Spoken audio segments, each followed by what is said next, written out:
Hello दोस्तों, welcome to the Fine Hager. Please like, share and subscribe to my channel and press the bell icon to get connected with me. इस video में हम बात करेंगे forward contracts के बारे में। Forward contract, a customized contract between two parties to buy or sell an asset at a specified price on a future date. इसका मतलब क्या होता है कि ये एक दो पार्टीज के बीच में का कॉन्ट्रैक्ट होता है बाय और सेल करने के लिए, और एक स्पेसिफिक एसेट या तो फिर कमोडिटी के लिए होता है। हम एक एग्जांपल में देखेंगे आगे चल के।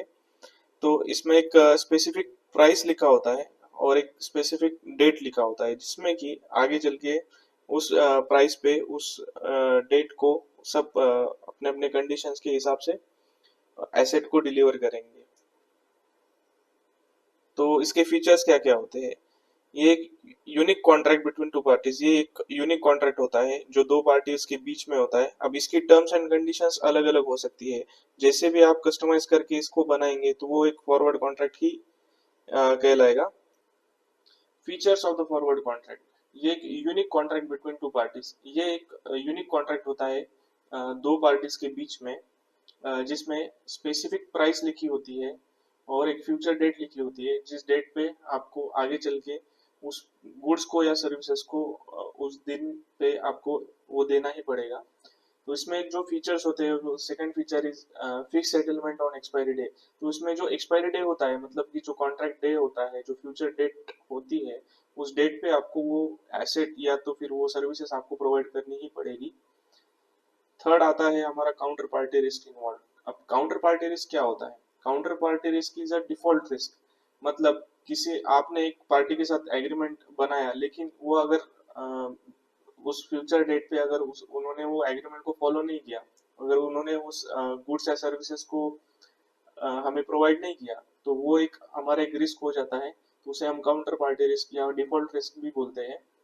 ओवर द काउंटर ट्रेड, मतलब ये जो कॉन्ट्रैक्ट बनते हैं बिटवीन द टू पार्टीज, ये एक टाइप के ओवर द कॉन्ट्रैक्ट होते हैं। मतलब कि इसमें कोई थर्ड पर्सन इन्वॉल्व नहीं होता जो कि दोनों पार्टीज की गारंटी ले। यानी कि ये कॉन्ट्रैक्ट बस एक दो लोगों के बीच में होता है। अगर कुछ डिफॉल्ट हुआ तो कोई भी रिस्पॉन्सिबल नहीं होता है। तो ये कुछ इसके फीचर्स हो गए फॉरवर्ड कॉन्ट्रैक्ट के। अब हम ये देखेंगे कि ये फॉरवर्ड कॉन्ट्रैक्ट्स आखिर इन्वेंट कैसे हुए थे, इनका यूज क्या था। तो चलिए हम इसे एक एग्जांपल के साथ देखते हैं। लेट से हमारे पास एक टोमेटो केचप फैक्ट्री है, जिसे हर साल टोमेटोज की जरूरत होती है अपना प्रोडक्शन मेंटेन करने के लिए, और एक सही दाम में उसे वो चाहिए होता है। और दूसरी तरफ है हमारा फार्मर, जो कि टोमेटोज की खेती करता है, जिसे उसका प्रोडक्ट हर साल एक फिक्स रेट पे या तो फिर प्रॉफिट में उसे टोमेटो फैक्ट्री केचप फैक्ट्री को बेचना होता है, जो कि उसको प्रॉफिटेबल रहे। ये एक ग्राफ है जिसमें मैं प्रेजेंट करना चाहता हूँ कि एक साइड में प्राइसेस है, एक साइड में ईयर्स है। तो इसमें हर साल के हिसाब से अगर लेट से 4 रुपए पर केजी के हिसाब से अगर वो फार्मर अपने टोमेटोज को बेचता है, तो उसको मिनिमम प्राइस तो उसका 4 रुपीज पर केजी ही होगा, उसके नीचे वो बेच ही नहीं सकता। लेट से कुछ अगले साल उसके प्राइस, अगर मार्केट प्राइस बढ़ता है, वो 6 रुपए पर केजी हो जाता है। फिर उसके अगले साल लेट से 5 रुपए पर केजी होता है, और उसके अगले साल लेट से 8 रुपीज पर केजी होता है। तो इस केस में क्या होगा कि जैसे ही market price of tomatoes 8 rupees per KG पे चले जाएंगे, तो टोमेटो केचप फैक्ट्री को लॉस होना स्टार्ट हो जाएगा। लेकिन दूसरे हैंड पे फार्मर को प्रॉफिट होना चालू हो जाएगा। लेकिन जैसे ही उसकी प्राइसेस कम हो जाएंगी, टोमेटोज की प्राइसेस लेट से 7 रुपीज या 6.5 रुपए पे आ जाते हैं, तो टोमेटो केचप फैक्ट्री को तो उसके उसमें बेनिफिट हो जाएगा, लेकिन फार्मर को फिर लॉस होना स्टार्ट हो जाएगा। तो फिर इस कंडीशन को, इस मार्केट वोलेटिलिटी को कम करने के लिए ये दोनों पार्टीज आप एक दूसरे के बीच में कॉन्ट्रैक्ट बनाती है, जिससे ही हम फॉरवर्ड कॉन्ट्रैक्ट बोलते हैं।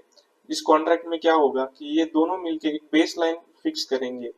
लेट से मान लेते हैं कि 6 रुपए इन्होंने एक बेस लाइन फिक्स कर दी, मतलब कि 6 रुपए पर केजी में कुछ भी हो जाए, ये फार्मर 6 रुपए पर केजी में इस टोमेटो फैक्ट्री केचप फैक्ट्री को ₹6 पर केजी के हिसाब से टोमेटो प्रोवाइड करेगा।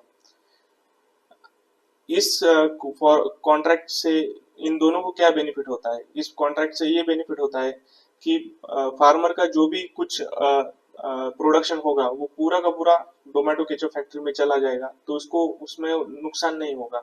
उसका प्राइस एक फिक्स हो गया, तो उसको उसको तो मिनिमम ₹4 के नीचे नहीं बेचना था, लेकिन उसका भी एक तरह तरीके से फायदा ही हो गया कि उसको ₹6 पर केजी के हिसाब से टोमेटो मिल रहे हैं।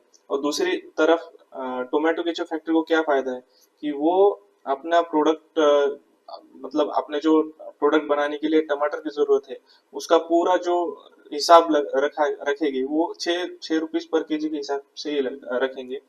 मान लेते हैं कि मार्केट प्राइस आगे चल के कल को ₹8 पर केजी भी हो गया, तो उनको तो ₹6 पर केजी के हिसाब से ही मिलेगा। तो in this case both the parties get hedged their position against the inflation or the changes in the volatility of the market। तो इसे ही हम एक फॉरवर्ड कॉन्ट्रैक्ट बोलते हैं, जो कि दो पार्टीज के बीच में होता है। Risk involve in the forward contract. Market price at the time of delivery. Let's say at the time of delivery market price अगर हाई जाती है तो इस केस में फार्मर को नुकसान होगा। लेट्स से मार्केट प्राइस जाती है ₹8 पर केजी के हिसाब से, तो फार्मर को ₹2 पर केजी पे लॉस होगा। दूसरे हैंड पे टोमेटो केचप फैक्ट्री को ₹2 का प्रॉफिट होगा।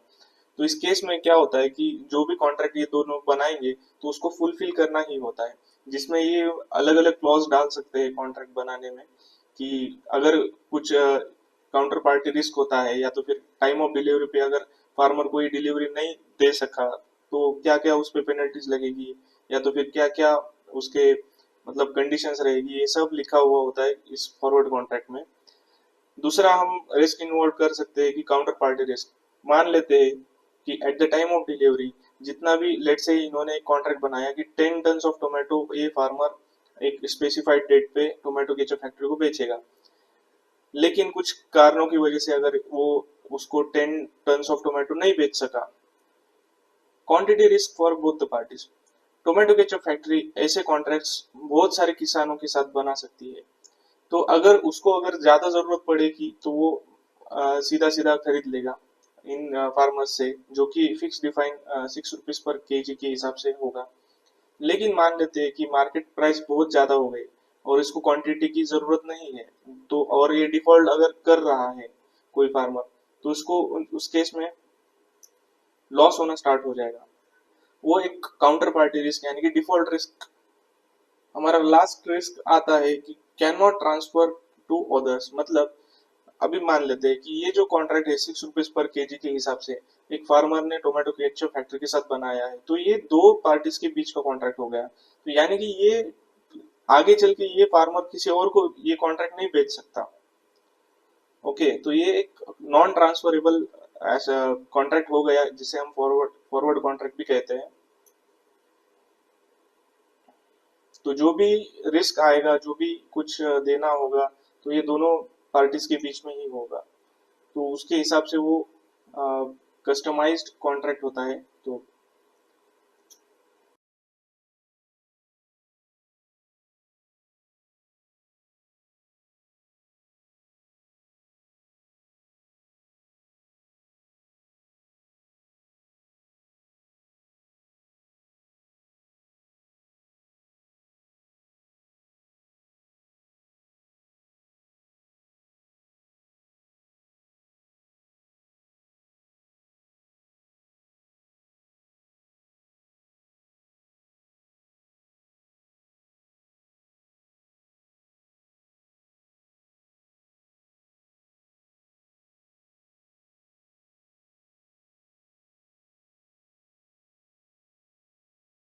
तो चलिए देखते हैं कि सेटलमेंट ऑफ कॉन्ट्रैक्ट कैसे होता है।